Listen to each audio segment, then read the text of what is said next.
여러분 반갑습니다. 여러분을 매주 주일마다 교회에서 뵙지만은 또 이렇게 말씀으로 여러분을 만나게 된 것이 참 감사하고 반갑습니다. 저는 어릴 때부터, 그러니까 쉽게 말하면 모태신앙으로 태어나서 지금까지 자라면서 생각해보면 어렸을 때는 집, 학교, 교회밖에 없었던 것 같아요. 그리고 교회가 제 삶의 아주 중요한 부분이었고, 초등학교 다닐 때는 왜 그렇게 교회 예배가 그리워지고 기다려지고, 주일날 밤에 밤 예배 끝나고 이제 끝날 때 목사님이 마지막 축도 기도하실 때 이제 교회를 한 주간 동안 떠나는구나 하는 그런 아쉬움 같은 것이 저한테 있었습니다. 어린 마음에 왜 그런 생각을 했는지는 잘 모르겠지만 교회 가는 것이 즐거웠고 교회가 내 삶의 아주 가장 중요한 한 부분을 차지했습니다.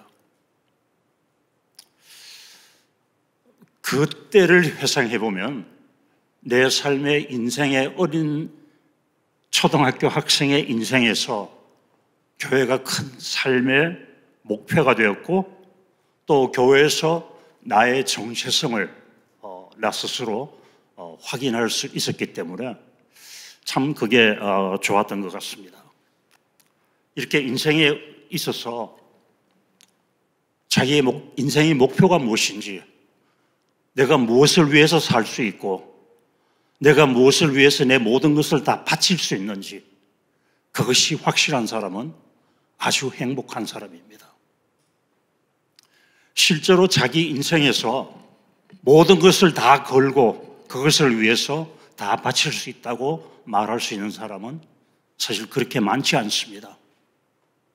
우리가 다 그걸 갈망하고 그렇게 살기를 원하지만 우리는 생활에 얽매여 있고 매일매일 반복되는 일상에 얽매여 있는 우리 자신들이기 때문에 우리의 목표를 잃어버릴 때가 많고, 또 착각할 때도 많고, 잘못된 길로 들어갈 때도 많습니다.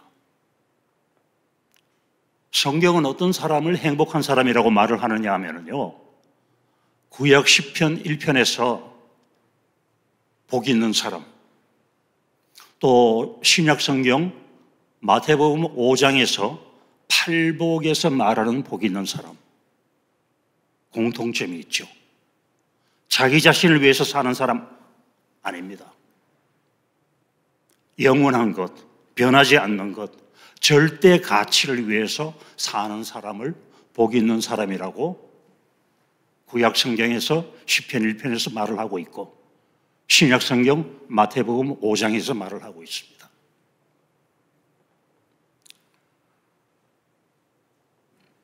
그러나 우리 대부분 우리 신앙생활을 하는 우리 크리스찬들은요, 신앙생활을 20년, 30년을 했지만 여전히 우리는 보통 세상 사람들과 거의 비슷한 목표, 비슷한 소원, 비슷한 갈망을 가지고 있습니다. 그것은 편안한 집, 넉넉한 은행 잔고, 안락한 생활, 그리고 건강하게 삶을 즐기는 것. 우리 솔직하게 얘기해 보십시다. 그거 우리 모두 다가 원하는 것 아닙니까? 그건 불신자들도 마찬가지입니다.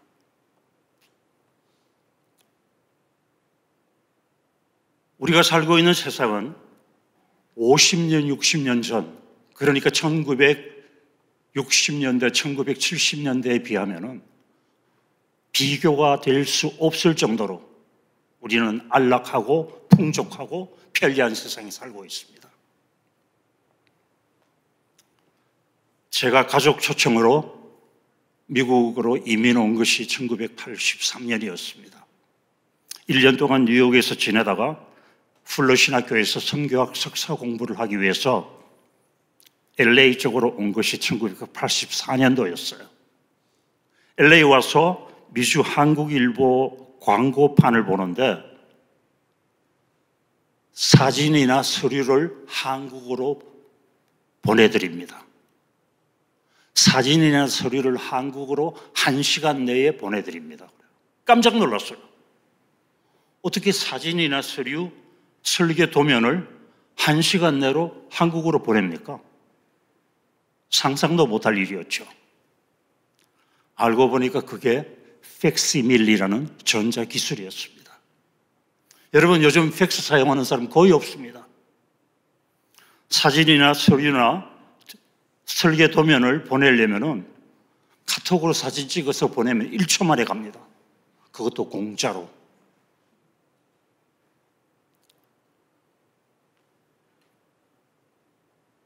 제가 1971년도에 한국에서 대학 다닐 때 미국에 있는 저희 가족에게 전화를 하려면요, 여러분 아실 거예요.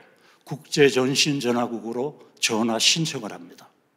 그리고 한 30분쯤 있으면 국제전신전화국에서 전화가 연결됐다고 연락이 와요. 그러면 이제 드디어 미국에 있는 가족과 전화할 수 있었습니다. 그런데 그 전화 요금이요, 3분에 9,500원이었어요. 거의 10,000원이었습니다. 그때 1달러가 200원 하던 시절이었기 때문에 3분 전화, 미국과 전화 통화하는데 47달러를 지불을 했어요. 거의 10,000원에 가까운 돈이었습니다. 그런데 저희 대학 한 학기 등록금이 47,000원 할 때였습니다. 국제전화가 그렇게 비싸고 불편하고 힘든 때였습니다. 그러나 지금은 카카오나 페이스북 영상통화까지 가능합니다. 실시간으로. 그것도 무제한으로 무료로. 얼마나 편리한 세상입니까? 우리는 이렇게 풍요롭고 편리한 세상에 살고 있지만 사람들의 영성이나 사람들의 정서는 과거보다 훨씬 더 메말라가고 있습니다.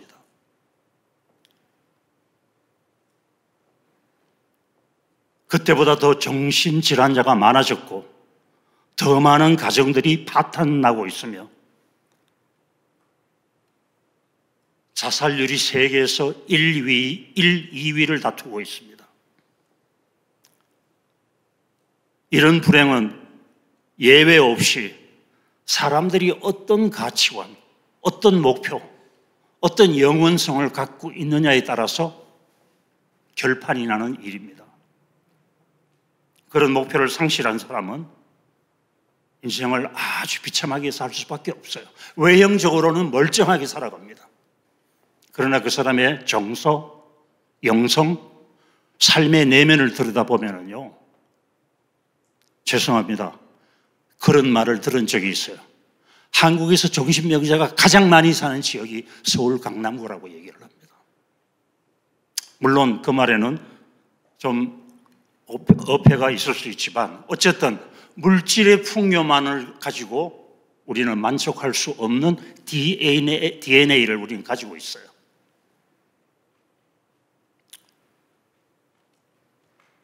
그래서 예수님은 우리를 향해서 너희 보물을 땅에 쌓아두지 말라고 했습니다. 땅에는 도둑놈들도 있고 등록, 다시 말해서 존벌레도 있고, 그래서 그런 도둑이나 등록이 너의 재물을 갈아 먹을 수 있다고 했습니다. 뭡니까? 여기는 안전이 보장되지 않는 곳이 바로 우리가 살고 있는 이 땅이에요. 우리의 가치관을 이 땅에다 두면 그거는 그 결말이 아주 허무하게 끝날 수 있다는 말입니다. 우리가 이 말씀을 잘못 오해를 하면은요, 우리의 보물을 이 땅에 쌓아두지 말고 천국에 쌓아두라고 하면 교회 열심히 나가서 헌금 많이 하고 선교 헌금 많이 하는 것을 그것으로 오해할 수 있습니다. 물론 그것도 포함됩니다만, 그러나 사실은 그 의미는 그 이상입니다. 인생의 가치관에 대한 말씀입니다.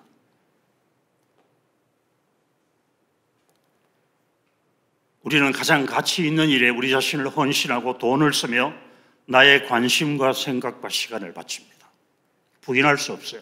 내가 좋아하는 일, 내가 가치 있다고 생각하는 일은 누가 뭐라고 해도 나는 거기에 시간을 바치고 돈을 바치고 내 마음을 바칩니다.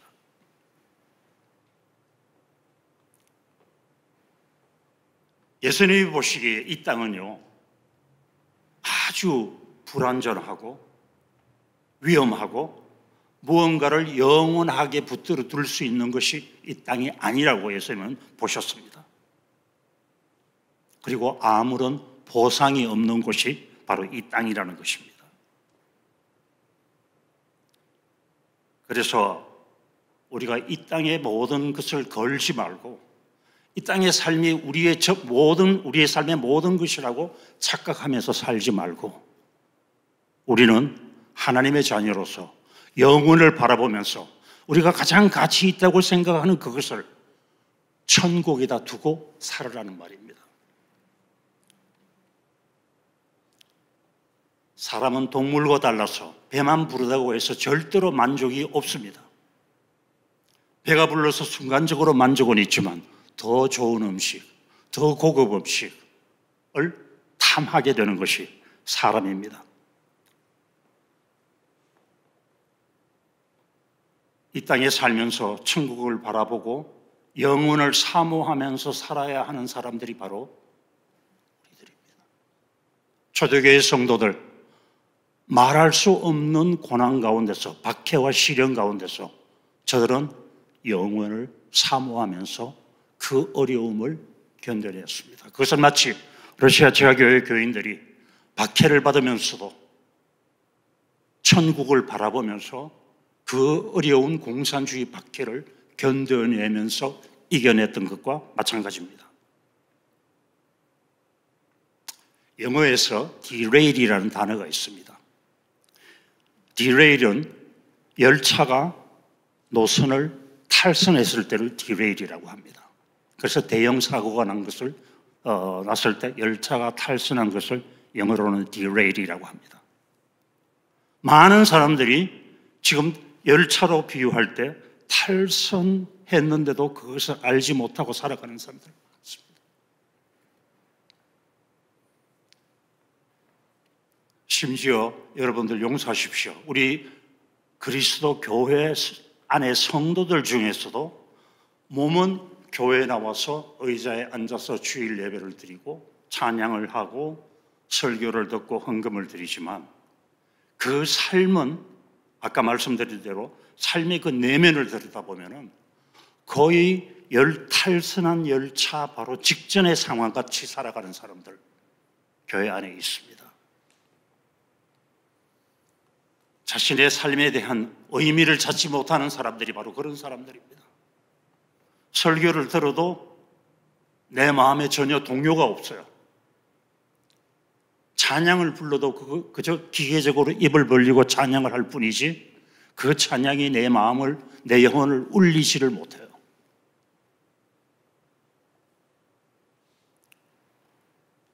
오늘 본문 말씀은 제가 모태신앙으로 태어나서 자라면서 아마 100번 이상은 읽었던 말씀이 있을 것입니다.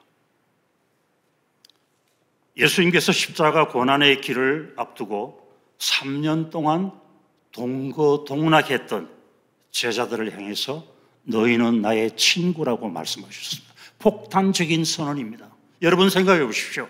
예수님의 제자들은 갈릴리 바다에서 고기를 잡아서 시장에 내다 파는 그 당시 사회에서는 하층민이었습니다.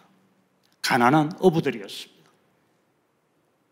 예수님은 하나님의 아들로서 그의 가르침이나 그의 행하는 능력이나 그의 삶 자체가 보통 사람들은 근접할 수 없는 신적인 권위를 갖고 계셨습니다. 그런 분이 그 하층 계급에 속한 제자들을 향해서 너희는 나의 친구라고 말을 했습니다.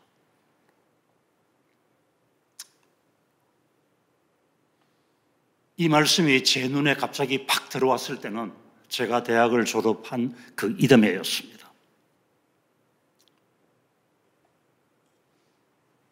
과거에도 수없이 여러 번 읽고 또 읽었던 말씀인데 읽을 때마다 참 좋은 말씀이네. 예수님이 나를 친구로 삼으셨다.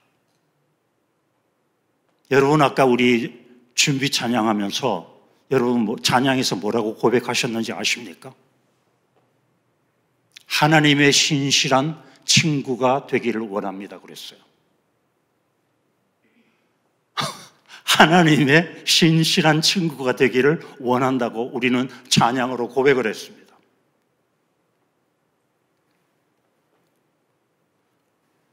그리고 예배 시간에 좋게 수백 번은 불렀던 죄짐 맡은 우리 구주 어찌 좋은 친구지. 아니면 내 진정 사모하는 친구가 되시는 구주 예수님은 아름다워라.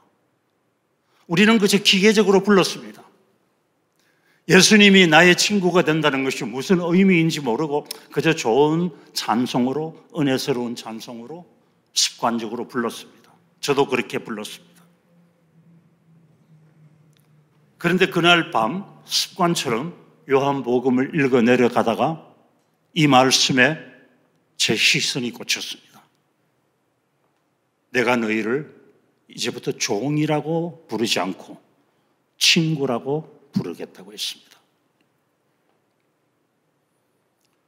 예수님이 내 친구라고? 이게 말이 돼? 친구라면요, 우리가 서로 조건들이 서로 좀 비슷해야 합니다. 그래야 그 친구 관계가 오랫동안 유지가 되죠. 그런데 예수님과 나는, 우리와 예수님은 좋게 비교 대상이 되지를 않습니다. 그런데 예수님은 우리를 향해서 너희는 나의 친구라고 했습니다. 천지를 창조하신 하나님의 아들 예수 그리스도가 형편없는 우리 같은 죄인들을 향해서 친구라고 말했어요. 2000년 전 팔레스타인은 굉장히 엄격한 계급사회였습니다. 재류의 왕이 있고 제사장이 있고 그 다음에 이 서기관들, 종교인들이 있고 군인들이 있고 제일 밑에 백성들이 있고 백성들 중에서도 가장 하층 계급에 있는 사람들이 노동자들이었습니다. 아마 예수님의 제자들도 예수님이 이 말씀하셨을 때 충격을 받았을 것입니다.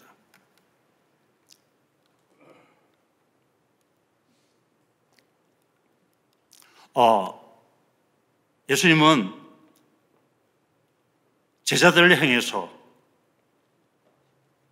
너희는 나의 친구라는 말을 아주 자연스럽게 말씀하셨습니다. 그래서 제자들은 아마 그 말씀을 듣고 충격을 받았을 거예요. 제정신이 박혀있는 제자들이었다면 충격을 받았을 것이에요. 그러나 15절에서 예수님은 나를 친구로 인정해 주시는 그 사실에 대해서 논리적으로 저를 설득시키셨습니다. 납득시키셨습니다. 이제부터는 너희를 종이라 하지 아니하리니 종은 주인이 하는 일을 알지 못함이라. 내가 너희를 친구라 하였노니 내가 내 아버지께 들은 것을 다 너희에게 알게 하였습니다. 이제는 제자들의 신분이 바뀌어버렸습니다. 예수님이 제자들을 가르치는 사람과 배우는 사람들의 관계가 아니라 이제 대등한 관계로 인격적으로 받아줬습니다. 기독교의 가장 큰 무기가 신과 우리가 인격적인 관계를 맺었다는 사실입니다. 여러분 그렇게 고백하지 않았습니까? 하나님의 신실한 친구가 되기 원합니다. 이게 말이 됩니까, 여러분? 우리가 하나님의 신실한 친구 되기를 원한다는 말. 그게 기독교의 가장 큰 무기예요.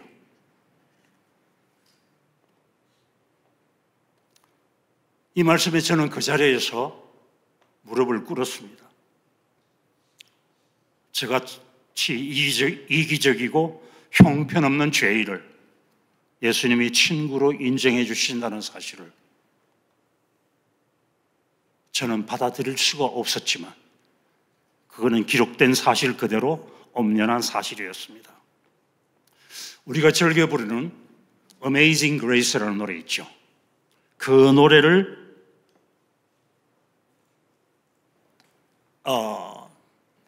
노래 가사를 쓴 사람이 존 뉴턴입니다. 18세기 영국에 그 당시에는 별로 유명하지 않았지만 아주 형편없이 산 쓰레기 같은 사람이었어요. 아프리카에 가서 흑인 노예들을 짐승들을 사냥하듯이 사냥해서 배 밑창에 쇠밧줄로 발목을 메고 그리고 대서양을 건너서 미국에 와서 노예 시장에다 이 아프리카 노예들을 판 사람이 바로 존 뉴턴이었습니다. 그 당시 노예 상인들은요, 자기 본국에서 인간 취급을 받지를 못했어요. 지독한 수저 노예에다가 인간에 대한 연민이라고는 손톱만큼도 없는 형편없는 쓰레기였습니다. 그러다가 존 뉴턴이 복음을 받아들인 후에 쓴 찬송시가 바로 우리가 애창하는 Amazing Grace입니다. 우리 찬송 그 가사에는 나 같은 죄인 살리신 그 은혜 놀라와 이렇지만 영어 가사에서는 Amazing Grace, how sweet the sound that saved a wretch like me. 여기서 영어에서 wretch라는 단어는요, 그냥 죄인이 아니라 형편없는 극악무도한 악한을 wretch라고 합니다. 하나님 앞에서 나같이 극악무도한 죄인인 나를 살려주신 놀라운 은혜라는 찬송시를 썼습니다.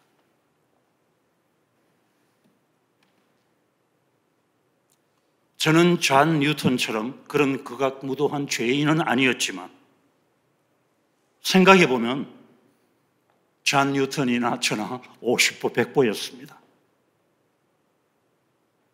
그와 저는 하나님 앞에서 그저 구더기와 같은 벌레에 지나지 않았습니다. 그래서 찬송 151장에는 18세기 영국의 작가이자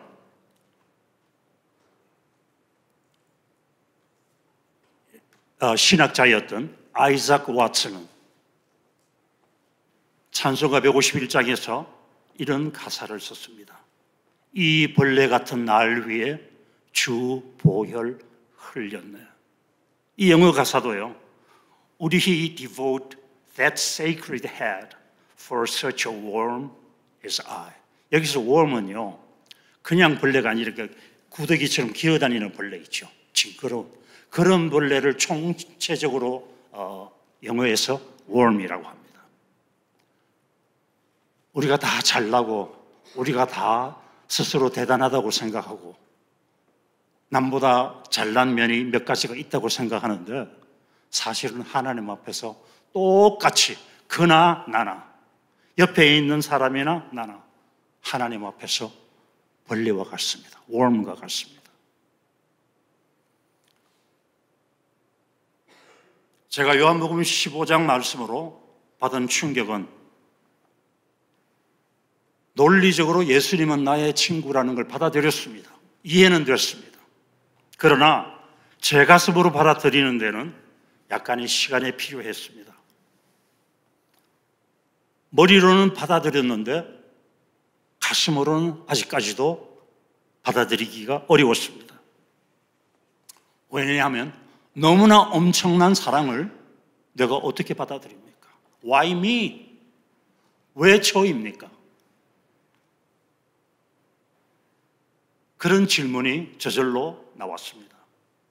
왜 저 같은 죄인을 주님이 친구로 인정해 주시는 겁니까? 그런데 이상한 건요. 저의 죄의 고백과 눈물의 범벅이 된 기도가 끝난 후에 왜 그렇게 마음이 편안했는지 몰라요.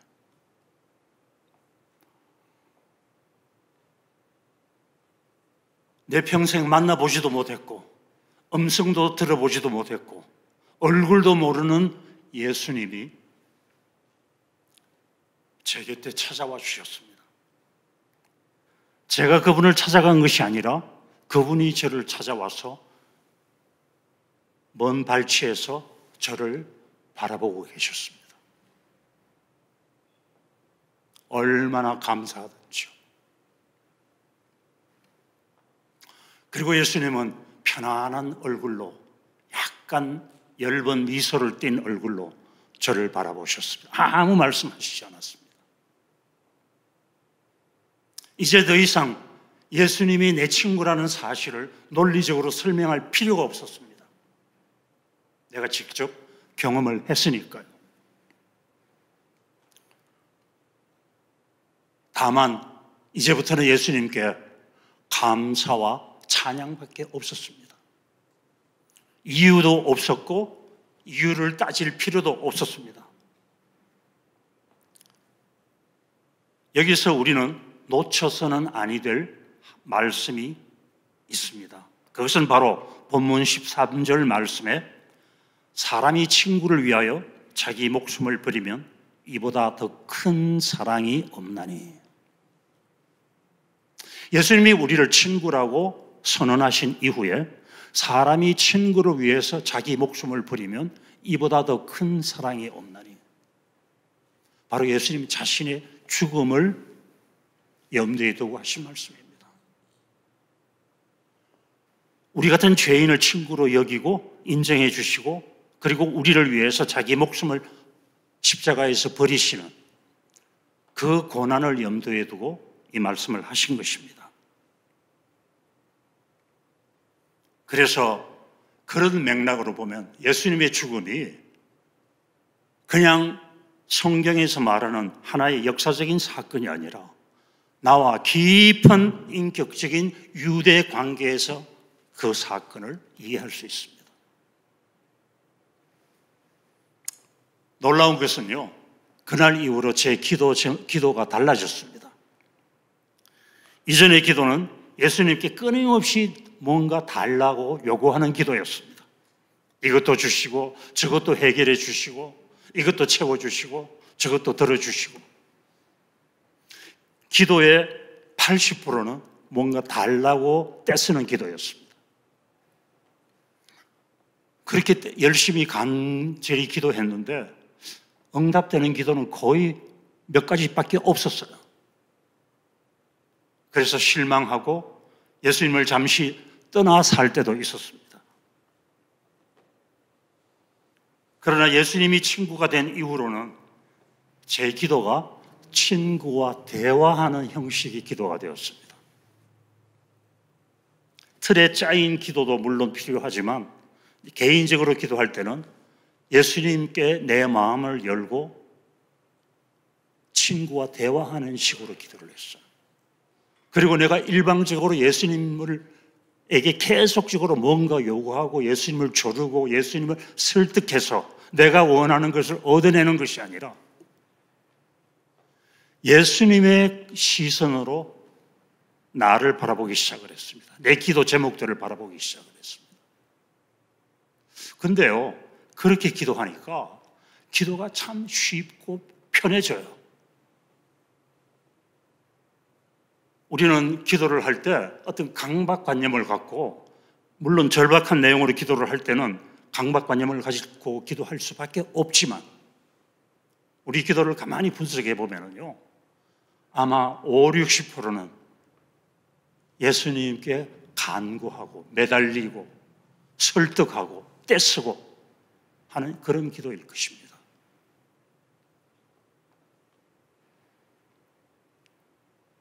물론 예수님도 불의한 재판관 비유를 통해서 우리가 간절히 정말 우리의 모든 것을 바쳐서 기도해야 될 필요성을 예수님 말씀하셨습니다. 그러나 대부분의 우리의 기도 제목들은 우리 일상에서 나오는 기도 제목들이고 목숨을 걸 만큼 간절한 기도 제목들은 우리에게 거의 없을 것입니다. 그럼에도 불구하고 우리는 끊임없이 예수님을 옷자락을 붙들고 매달리고 눈물로 호소하고 간절히 간구하고 끊임없이 설득합니다. 예수님을 설득해요. 내 식으로, 내 방식대로 예수님을 설득합니다. 그런데 중요한 사실은 우리의 다급한 이 기도 제목에 대해서 예수님은 이미 다 알고 계신다는 사실을 저는 그때 깨달았습니다. 친구가 친구의 사정을 제일 잘 알죠. 그래서 내 기도가 응답되지 않아도 친구 되시는 예수님은 분명히 더 좋은 응답을 예배해 놓고 기다리실 것이다. 더 좋은 해결책을 내게 주실 것이다 하는 막연한 기대감이 있었어요. 기도를 끝내고 나면 마음이 편안해요. 걱정이 되고 어려운 일을 당해서 주님 앞에 간절히 기도를 했는데 기도 끝나니까 마음이 편안해요. 이것이 성경에서 보면 어찌 보면 태평스러운 마음이라고 할 수 있지만 성경에서는 이것을 마음의 평안이라고 말을 합니다. 주님을 향한 전적인 신뢰에서 오는 마음의 평안입니다. 아이가 부모를 신뢰하듯이 주님을 향한 나의 전적인 신뢰가 내 마음속에 평안을 줍니다.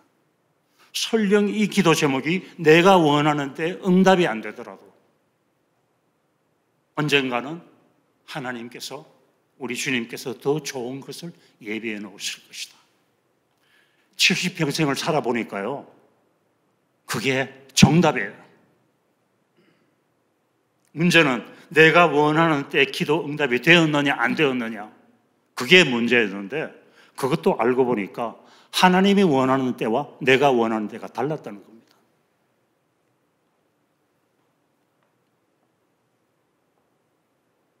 그래서 그때부터 나는 나의 시선으로 내 문제를 보는 것이 아니라 내 친구 대신 주님의 시선으로 내 문제를 봅니다.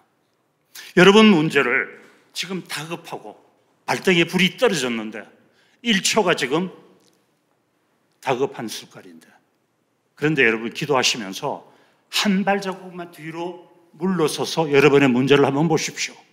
문제 속에 빠져 있으면 여러분의 문제가 얼마나 심각한지 아니면 얼마나 덜 심각한지 보이질 않습니다. 한 발자국만 뒤로 물러서서 여러분의 문제를 한번 보십시오. 주님이 보이실 것입니다.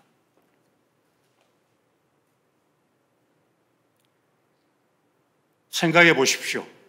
든든한 후원자, 성실한 상담가, 세심한 보호자, 진실한 친구, 우리 다가 갈망하는 그런 사람 아닙니까?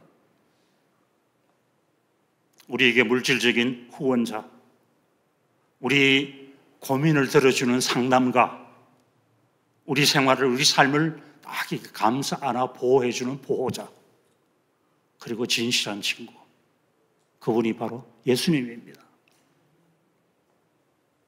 우리가 목말라 하는 그런 분이 바로 예수님, 우리 친구 예수님이라는 사실입니다. 이런 사람이 평생 동안 여러분 곁에 있다고 생각해 보십시오. 그래서 유대인 목동 출신인 다윗은 자신의 목동 시절을 회상하며 다음과 같이 고백합니다.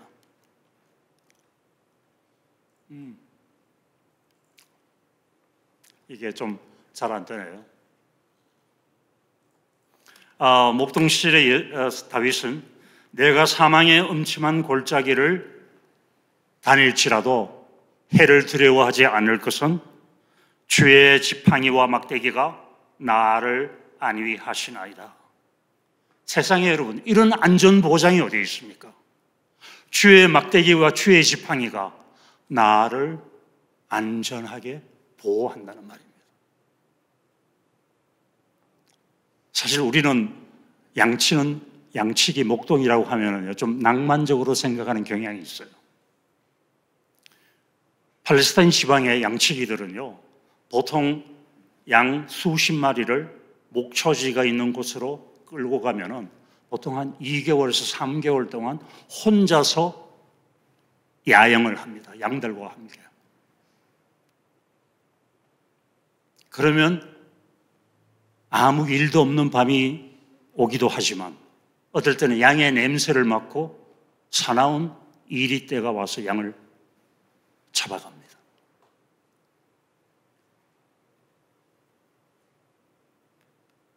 소년 다윗은 수많은 목동으로서 수많은 위험과 어려움과 고독과 배고픔을 겪었지만 그러나 주의 막대기와 주의 지팡이가 나를 안위하셨다고 후일에 이스라엘의 왕이 되신 다윗이 그렇게 고백을 했습니다.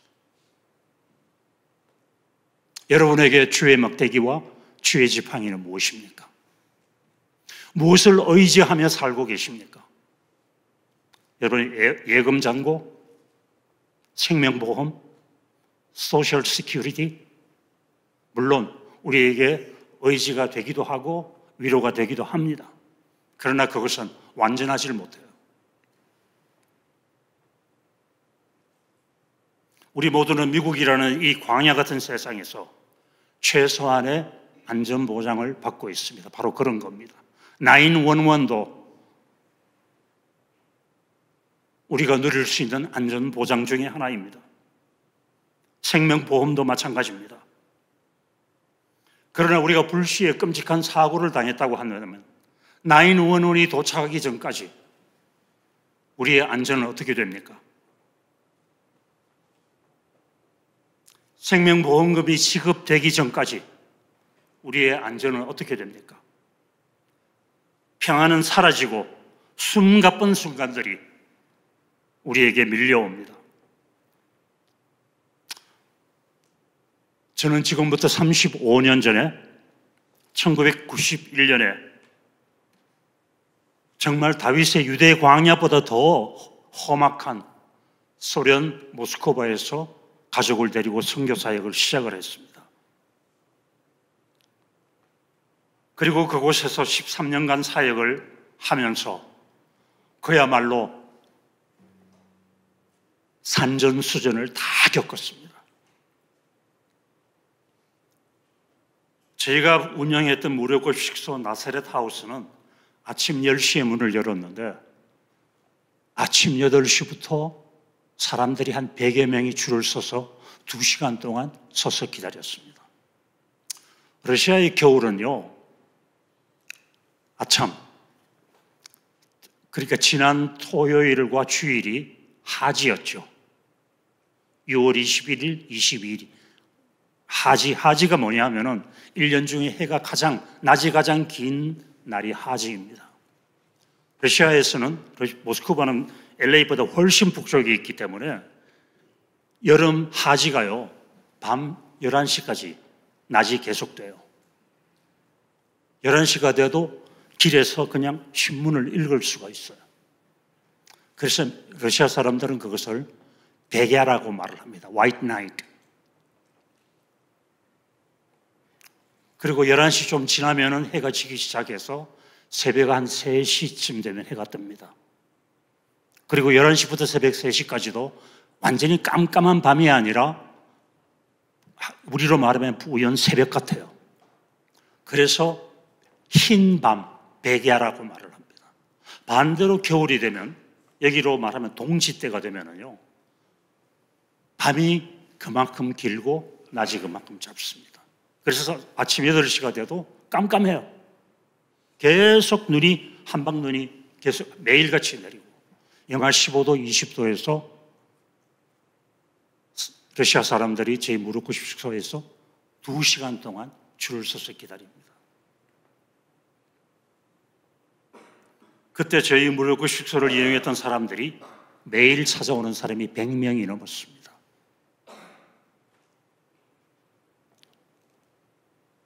정말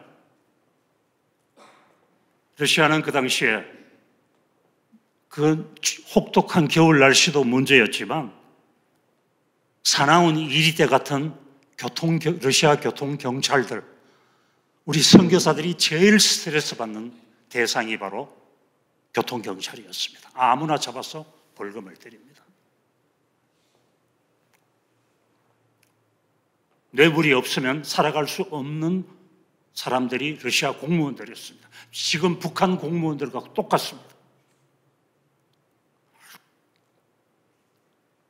미국에 이어 제2의 군사 강국이었던 러시아 모스크바의 상황이 그랬습니다. 공산주의가 무너지고 소련이라는 거대한 나라의 경제가 박살이 나던 때였습니다. 문자 그대로 상점에는 식료품이었고 간단한 생필품도 가게 앞에서 영하 16도, 20도 눈 내리는 길거리에서 몇 시간 줄을 서서 기다리던 때였습니다.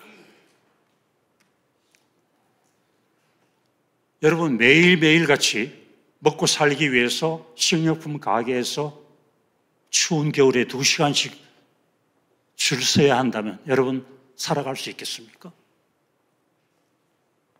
그나마 내가 줄 서서 기다리고 있던 그 식료품에 내가 원하던 식료품을 살 수 있다면 그나마 다행입니다. 내 순서가 됐는데 물건이 다 떨어졌습니다.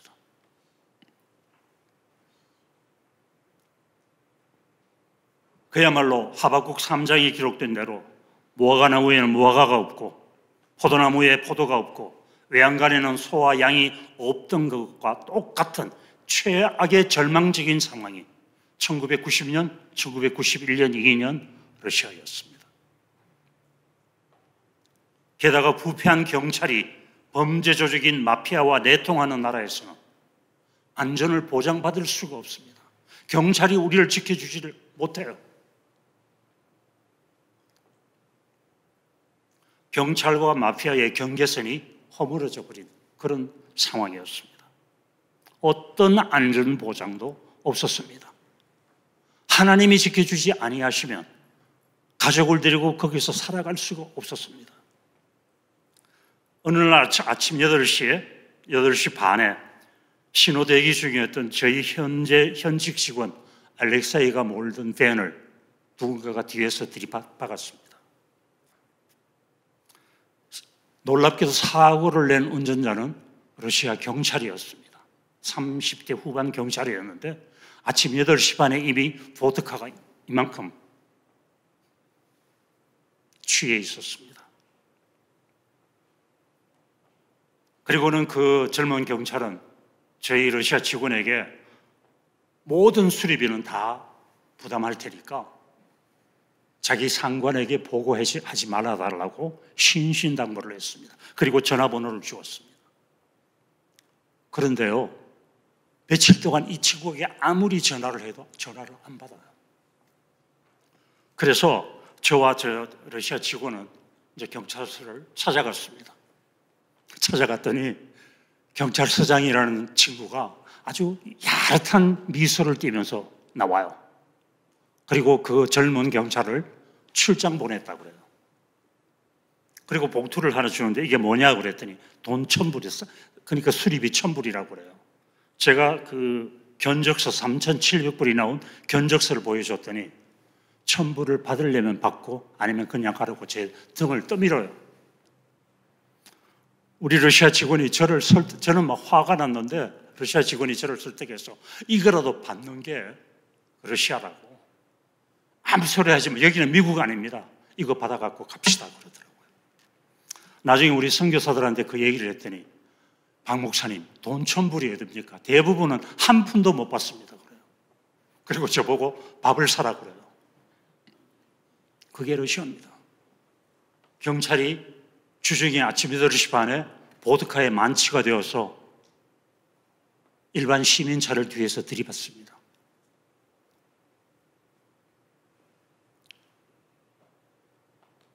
고위 공무원들이 죄다 도둑들이고 날강도들인 나라가 바로 러시아였습니다. 지금 북한하고 똑같습니다. 중국하고 똑같습니다. 그게 이름 좋은 사회주의 국가입니다. 법이라는 건 힘없고 가난한 자들이 지키는 것이지 힘있고 권력 있는 사람들은 법과 상관없이 살아가는 나라가 공산주의 국가입니다. 이보다 더 위험한 일들이 매일매일 일어났던 곳이 바로 그 당시 러시아의 수도 모스크바였습니다. 주님께서 막대기와 지팡이로 저희를 지켜주지 아니하셨다면 저희는 어린 아이 두 아들을 데리고 거기서 살아갈 수가 없었을 것입니다. 감사하게도 13년 동안 그 살벌한 모스크바에서 병으로나 사고로 저희 가족이 고통을 당한 적은 한 번도 없었습니다. 1년 중 거의 5개월 동안 햇빛을 보지 못하는 겨울에 혹한이 계속되고 생필품이 절대적으로 부족했던 그 동토의 땅에서 지금 생각해보면 감기 한 번 안 걸렸던 것이 13년 동안 감기 한 번 안 걸렸다는 것이 기적이었습니다. 사랑하는 성도 여러분, 여러분은 어떤 말씀을 붙들고 일생을 살아가십니까? 괴로운 일을 만날 때, 외롭고 고독해서 주변에 아무도 없다고 생각이 될 때, 매사에 의욕을 잃고 정말 손가락 하나 까딱하기 싫어질 때 여러분은 어떤 말씀을 기억하십니까?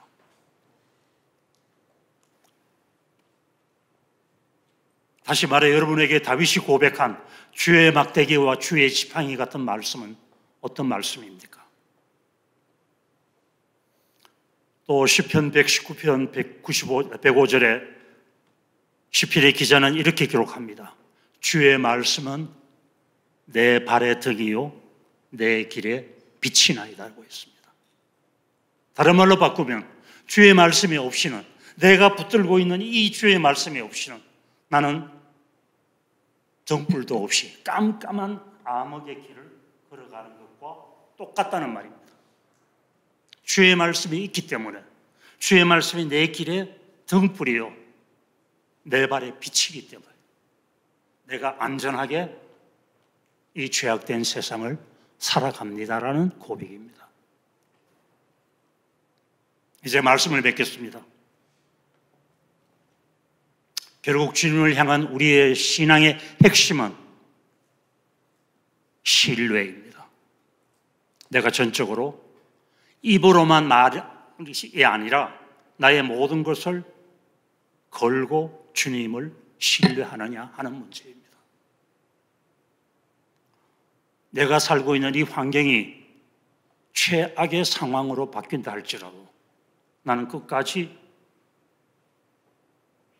주님을 버리지 않고 주님을 붙들고 주님을 신뢰할 수 있는가?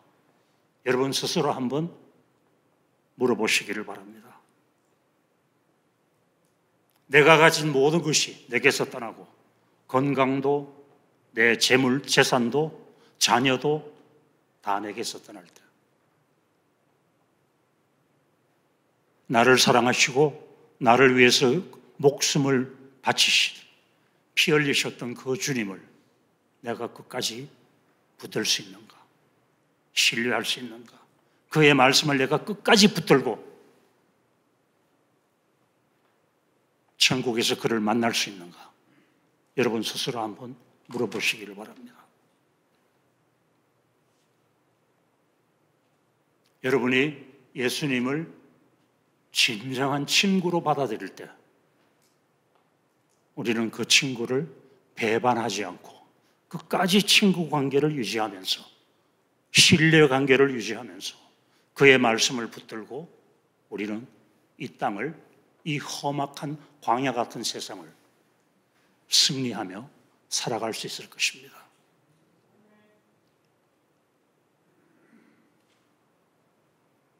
그래서 정말 주님 사랑하는 사람들은요, 죽음 두려워하지 않습니다. 저는 기도하는 것이 제가 지금은 이렇게 건강해 보여도 앞으로 10년 후에, 20년 후에 지금 건강을 유지할 수 있을지 모르겠습니다. 자신 없습니다. 그러나 내가 주님 앞에 서는 그 순간까지 내가 주님을 붙들 수 있는 믿음 달라고 기도합니다. 건강은 더 약해질 것입니다. 내가 가진 한 줌도 안 되는 이 재물들도 언젠가는 사라질 것입니다. 그러나 내가 주님을 사랑하기 때문에, 그보다 먼저 주님이 나를 사랑하시기 때문에 그거 한 가지 사실을 붙들고 저는 10년 동안, 앞으로 10년 동안, 또 20년 동안 살아가고 싶습니다. 주님을 배반하지 않도록 저의 자신에게 계속 다짐합니다. 끝까지 신뢰하겠습니다. 주님을 신뢰하면은요, 한 가지 기적적인 사실이 일어납니다. 그것은 죽음이 두렵지 않아요. 이 세상에서 가장 무서운 사람이 죽음을 겁내지 않는 사람입니다. 공산주의자들이 기독교인들을 그렇게 미워하고 원수로 생각하는 것이, 아무리 칼을 목에 들이대도 배교하지 않아요. 주님을 배반하지 않는 사람들이 바로 기독교인들이에요. 그래서 정말 주님 사랑하면은요, 죽음 두렵지 않아요. 병상에서도, 불치병에 걸려서도 주님 앞에 감사드릴 수 있어요. 진짜 주님을 사랑한다면. 그래서 여러분들도 남은 일생 동안 주님께서 주신 말씀 붙들고 끝까지 주님을 사랑하면서 승리하시는 여러분들이 되시기를 주님의 이름으로 축원합니다. 기도하겠습니다. 우리를 너무나 사랑하시는 주님, 오늘 주님이 사랑을 다시 한번 이 자리에서 확인하게 하시니 감사합니다. 아버지 하나님, 우리가 주님을 사랑하기 때문에 주님 말씀에 순종하기를 원하고, 우리가 주님을 사랑하기 때문에 교회를 사랑하기를 원하며, 우리가 주님을 사랑하기 때문에 주님께서 사랑하셨던 우리 이웃들을 우리 또한 사랑하기를 원합니다.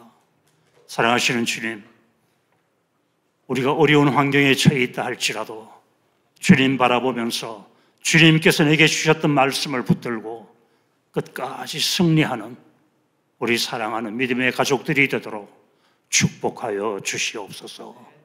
감사드리옵고 예수님의 귀하신 이름으로 기도하옵나이다. 아멘.